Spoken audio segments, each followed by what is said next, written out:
change my focus to helping special needs children. Do you have any tips to selectively breed cannabis with high CBD ratios? Boy, do I. First of all, anybody who's been in the cannabis industry who wants to, focus on helping special needs children, I want to say, like, more power to you. This is absolutely the direction the industry needs to move. Yeah, that's really I want to support these people any way I can.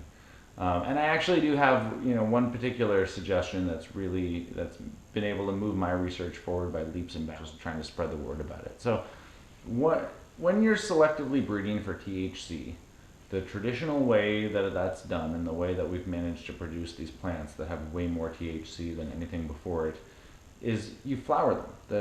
You grow the plant up and you flower them, and then you very carefully analyze each flower from each plant grown from seed, and you find the ones that have the highest amount of THC.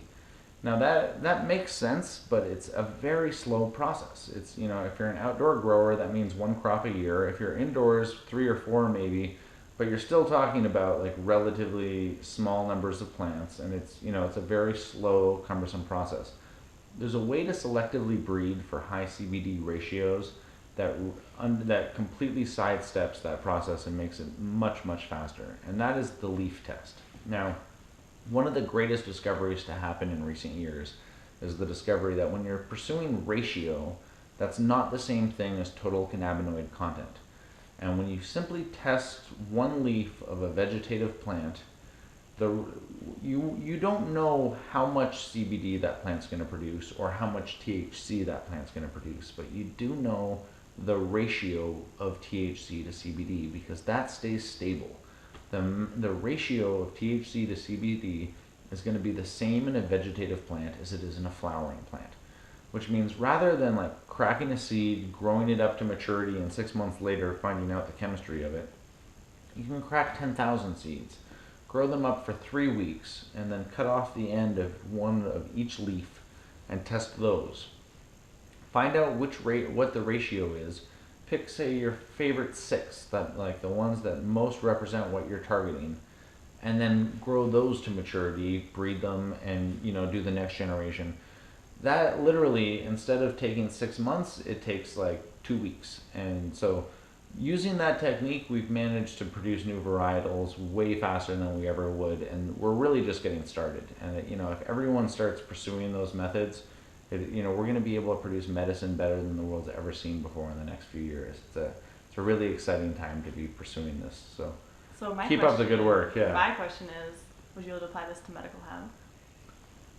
Absolutely. And what I just described there, where normally you grow 99 plants up, so you stay under the federal limit, and then you test them, and whatever is the highest THC content gets bred in next year.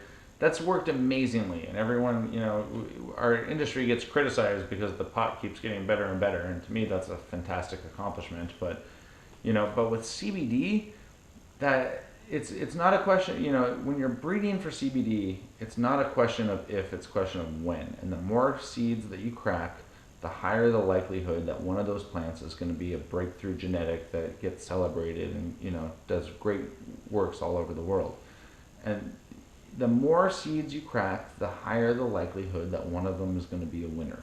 And so that technique that I just described, that leaf test, allows you to crack thousands of seeds. Now, if we're calling a medical hemp, plant count goes completely out the window, and you can crack millions of seeds.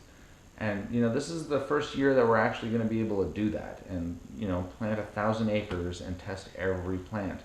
And it's at that scale, it's a basic guarantee. We are going to make new discoveries in every field. And that's, it's a crazy, moment in history that's even an option that hasn't already been going on for decades, but it hasn't. And so this is the first time when we get to make discoveries on such a mass scale. And it's really exciting. And I want to encourage everyone with an interest and a drive to do good in this field to, pursue that as fast as possible.